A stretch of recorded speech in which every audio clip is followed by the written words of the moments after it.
Olá, sejam bem-vindos a mais um episódio do Momento TBT. Hoje, nós iremos conhecer como se deu a descoberta do ciclo da ureia, via metabólica que é responsável por converter a amônia gerada pelo catabolismo dos compostos nitrogenados em ureia. Essa via é muito importante, porque a amônia é muito tóxica para os organismos. A amônia existe como íon amônio no pH fisiológico e é produzida em nosso corpo a partir da degradação de aminoácidos, aminas biogênicas e bases nitrogenadas do DNA e do RNA. Os aminoácidos, que são os constituintes das proteínas, são degradados pelo nosso corpo principalmente em 3 situações: quando há sobra de aminoácidos durante o processo de renovação proteica, quando a dieta é rica em proteínas e a quantidade de aminoácidos ingeridos excede a necessidade do corpo. Como os aminoácidos não são armazenados, eles são encaminhados para a degradação. E por fim, em situações em que os carboidratos não estão disponíveis como fonte imediata de energia, como é o que ocorre no jejum ou no caso de diabetes mellitus não controlado. Para serem usados como fonte de energia, os aminoácidos irão primeiramente perder o grupo amino. Quando isso acontece, se formam a amônia e os alfa-cetoácidos, também chamados de esqueletos de carbono. Esses alfa-cetoácidos serão oxidados pelas vias catabólicas centrais ou poderão ser convertidos em glicose através da gliconeogênese. Mas isso é assunto para um outro episódio. Aqui estamos interessados no que acontece com esse grupo amino agora na forma de amônia. A amônia é muito tóxica, principalmente para o cérebro.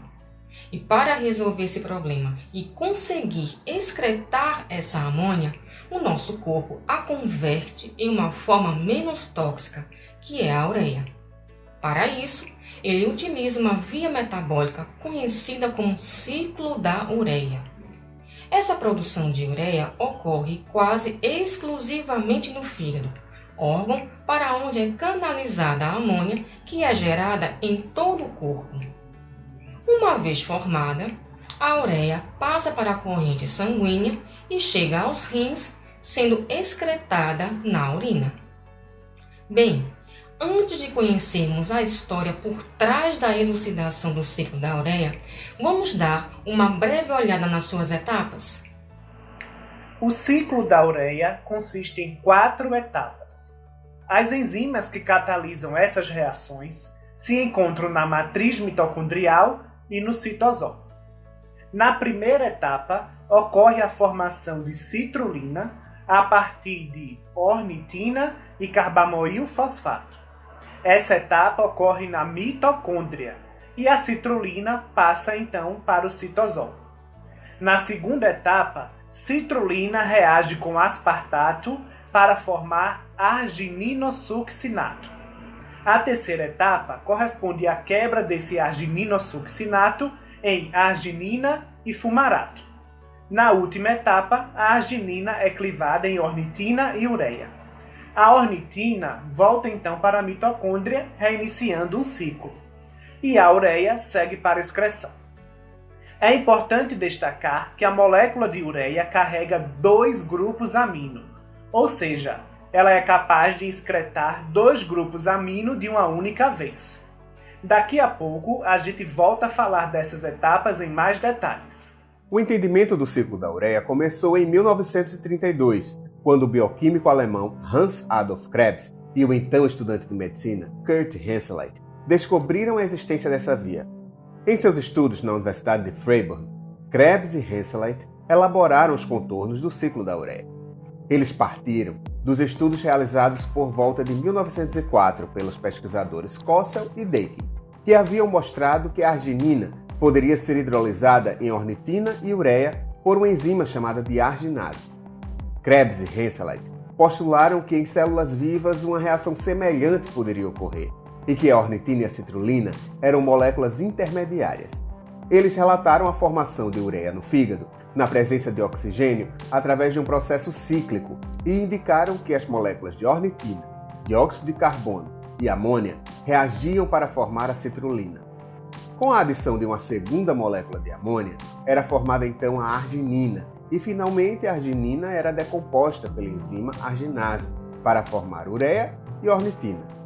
Assim, o ciclo da ureia, ou também conhecido como ciclo da ornitina, foi estabelecido, sendo o primeiro ciclo metabólico a ser descoberto. No entanto, a definição mais completa das etapas do ciclo, como já mostramos, só viria com os resultados das pesquisas da bioquímica norte-americana Sarah Radney.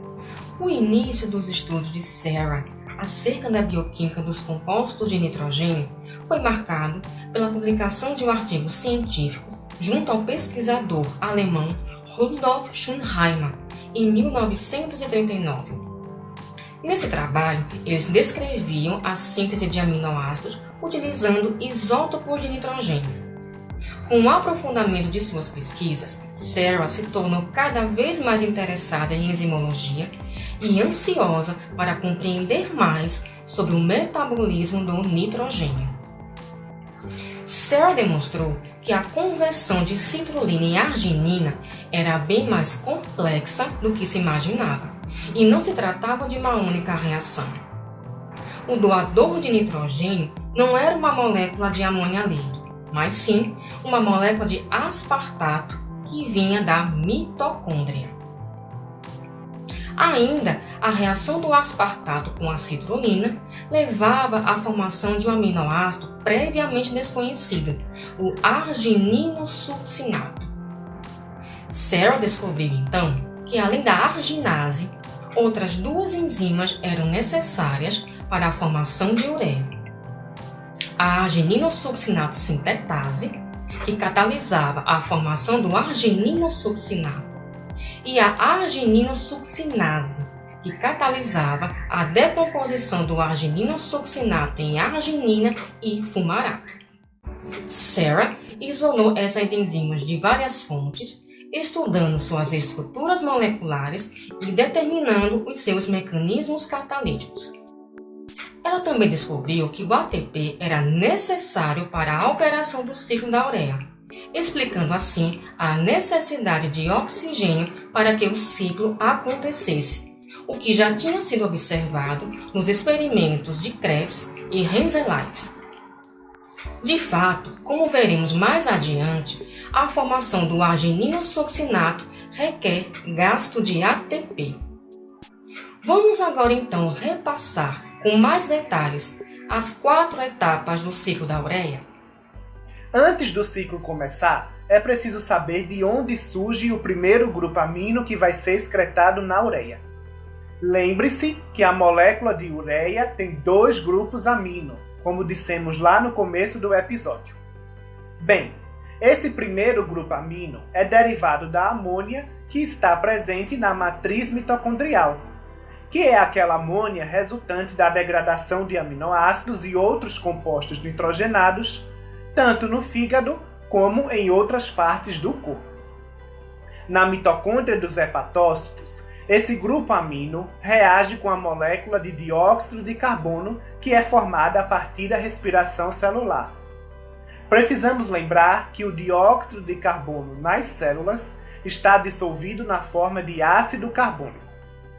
Ao se juntar com a amônia, o ácido carbônico forma o composto chamado de carbamoil fosfato. Esse carbamoil fosfato é quem faz a doação do primeiro grupo amino, lá na primeira etapa do ciclo da ureia.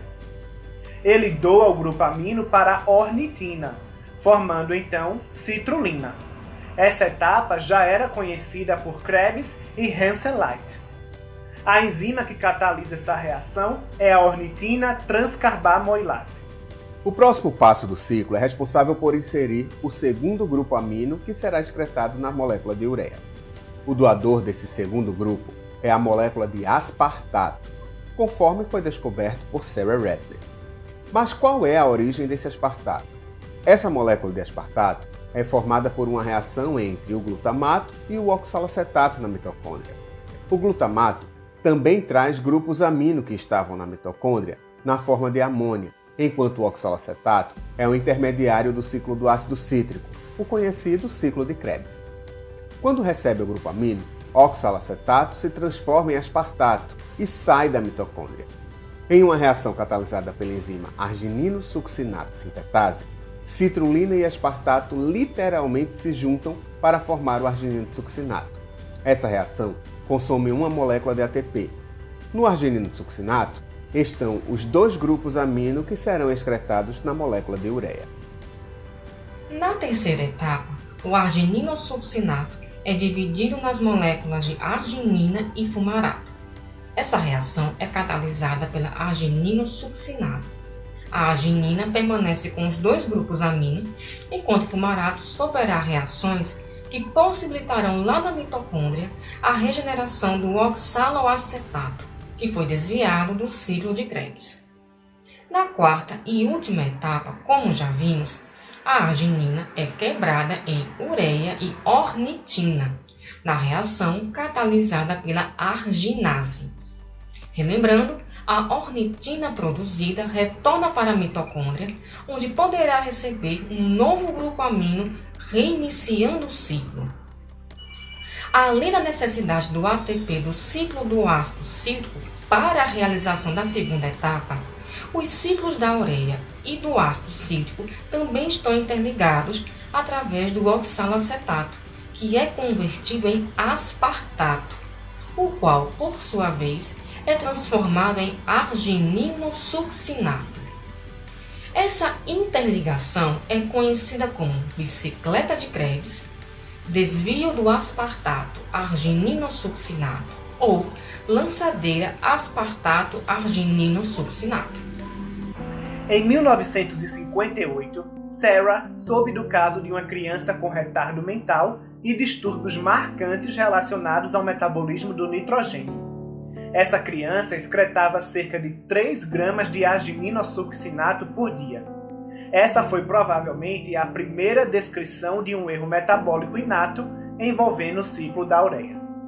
Da mesma forma, a citrullinemia, uma doença genética autossômica recessiva que envolve uma deficiência de arginino-succinato sintetase e acúmulo dos níveis excessivos de citrulina no plasma e na urina, também está relacionada a danos neurológicos e retardo mental. Os distúrbios do ciclo da ureia são um grupo de doenças hereditárias que se apresentam com quadros de hiperamonemia, que surgem no período neonatal em cerca de 50% dos casos, ou então posteriormente.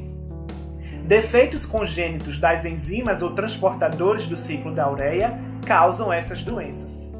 A gravidade e a idade de início dependem do nível de atividade que ainda existe da enzima que está afetada. Devido aos esforços de Krebs, Hansen-Light e Ratner em compreender todas essas etapas do ciclo, bem como aos estudos posteriores de inúmeros pesquisadores, foi possível o desenvolvimento de dietas e medicamentos, e atualmente existem estratégias terapêuticas para prevenir a toxicidade devido à exposição do cérebro a uma alta concentração de amônia.